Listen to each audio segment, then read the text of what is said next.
लोकसभा चुनाव के माहौल के बीच कांग्रेस पार्टी ने उनके राष्ट्रीय नेता संजय निरुपम को पार्टी से निष्कासित कर दिया है। वहीं संजय निरुपम ने भी कांग्रेस पार्टी पर सनसनीखेज आरोप लगाए हैं। कांग्रेस से निष्कासित हुए पूर्व सांसद संजय निरुपम ने कांग्रेस पर गंभीर आरोप लगाए हैं। उन्होंने कहा कि कांग्रेस में 5 अलग अलग पावर सेंटर हैं। सोनिया, राहुल, बहन जी, नए अध्यक्ष खड़गे जी और वेणुगोपाल जी। कांग्रेस में वैचारिक द्वंद्व चल रहा है, इससे कार्यकर्ताओं में निराशा चल रही है। अब पूछेंगे 5 पावर सेंटर कौन कौन से हैं, और पांचों के अपने कॉकस है, पांचों की अपनी लॉबी है, और पांचों की जो लॉबी है वो आपस में टकराती रहती है, एक दूसरे को मारने में लगी रहती है। और उसमें बहुत सारे लोग, हमारे जैसे लोग जो किसी भी लॉबी का कोई बाहरी हिस्सा नहीं है, वो अक्सर तकलीफ में रहते हैं। और मैं अकेला नहीं, ऐसे लाखों लोग हैं कांग्रेस पार्टी से जुड़े। तो जो 5 पावर सेंटर है उसमें सबसे पहले तो परमादरणीय सोनिया गांधी जी का एक पावर सेंटर है, उनके आसपास के लोग हैं। दूसरे आदरणीय राहुल गांधी जी का भी एक अपना पावर सेंटर है, उनके आसपास भी एक कोठरी है जो अपनी दुकान चलाता रहता है। फिर बहन जी की भी एक अपनी कोठरी है, वो अपने ढंग से एक्सर्ट करती रहती हैं, अपना पावर एक्सर्ट करती रहती हैं। अध्यक्ष महोदय हैं, उनका भी एक पावर सेंटर बन गया है। उनके आसपास जो लोग हैं वहां तो ऐसे ऐसे लोग हैं जिनके पास कोई राजनीतिक अनुभव नहीं, कोई राजनीतिक आधार नहीं, अचानक उनके साथ जुड़ के वो हाईकमान बन गए और इस तरह की बातें करते, इस तरह की भाषा का इस्तेमाल करते जो मैं आपके सामने यहां प्रस्तुत नहीं कर सकता।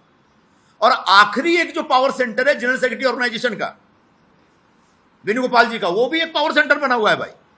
वो भी अपने ढंग से अपनी राजनीति करते रहते हैं। जब हिंदी बोलते समझ में नहीं आता, अंग्रेजी बोलते समझ में नहीं आता, मलयाली हमको समझ में नहीं आता है।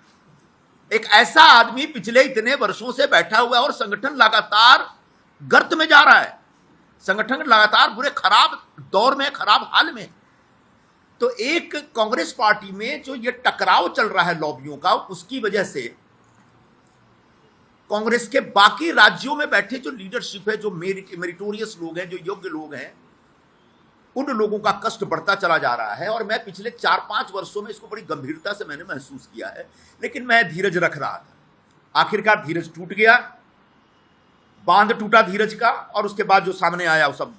तो ये जो वैचारिक स्तर पर जो एक द्वंद्व चल रहा है पार्टी में, उसकी वजह से बड़े पैमाने पर कार्यकर्ताओं के अंदर एक निराशा और नाराजगी बनी हुई है। और अगर यूं ही चलता रहा तो आगे जाकर धीरे धीरे बहुत कुछ खत्म हो जाएगा, बिगड़ जाएगा, मुझे ऐसा लग रहा है। एक और संजय निरुपम कांग्रेस से अलग हो गए हैं। वहीं कांग्रेस को लोकसभा चुनाव से पहले लगातार झटके लग रहे हैं। पहले बॉक्सर से नेता बने विजेंद्र सिंह ने पार्टी छोड़ी, तो अब तेज सर्रार राष्ट्रीय प्रवक्ता गौरव वल्लभ ने कांग्रेस को बड़ा झटका दिया है। कांग्रेस छोड़ने से पहले गौरव वल्लभ ने पार्टी अध्यक्ष मल्लिकार्जुन खड़गे को 2 पन्नों की चिट्ठी लिखी है। दृष्टिकोण शुरू से ये रहा है कि भगवान श्री राम का मंदिर बने, न्योता मिले, और हम न्योते को कांग्रेस पार्टी लिख के भेजे कि हम नहीं जाएंगे। मैं इसे स्वीकार नहीं कर सकता। देश में मैं अर्थशास्त्र का विद्यार्थी हूं, बड़े समय तक अर्थशास्त्र और वित्त देश के प्रतिष्ठित संस्थाओं में पढ़ाया भी है मैंने। सुबह से शाम वेल्थ क्रिएटर्स को गाली, उन नीतियों को गाली, निजीकरण, उदारीकरण, वैश्वीकरण, जो पूरी दुनिया मानती है कि जो डॉक्टर मनमोहन सिंह जी और पीवी नरसिम्हा राव जी की सरकार ने किया, उन नीतियों को गाली। कोई बिजनेस करे उसको गाली, कोई विनिवेश में पार्टिसिपेट करे उसको गाली, एयर इंडिया कोई कंपनी खरीदे तो वो गलत। तो मुझे लगता है कि कहीं ना कहीं जो नीतियां हैं और जो इश्यूज हैं उसको कांग्रेस पार्टी टैकल करने में कहीं ना कहीं बड़े गैप उसके अंदर आ रहे हैं। और मैंने अपनी चिट्ठी में भी यही लिखा है। और मैंने प्रमुख कारण यह बताया कि मेरे में इतनी ताकत नहीं है कि मैं सुबह से शाम बैठकर वेल्थ क्रिएटर्स को गाली देता फिरूं। मैं नहीं दे सकता। मेरे में इतनी ताकत नहीं है कि जब सनातन धर्म के ऊपर सवाल उठाए और मैं चुपचाप बैठ जाऊं, मेरे से नहीं होगा। कांग्रेस पार्टी के नेताओं ने, कांग्रेस पार्टी के जो अलायंस पार्टनर्स हैं, उन्होंने सनातन धर्म के ऊपर बड़े बड़े प्रश्न उठाए। क्यों उसका जवाब नहीं दिया गया? एक इश्यू तो आप छोड़ नहीं सकते ना, उस इश्यू को तो आपको जवाब तो देना पड़ेगा। मैंने सारे विस्तार से ये सारी बातें इस चिट्ठी में लिखी है।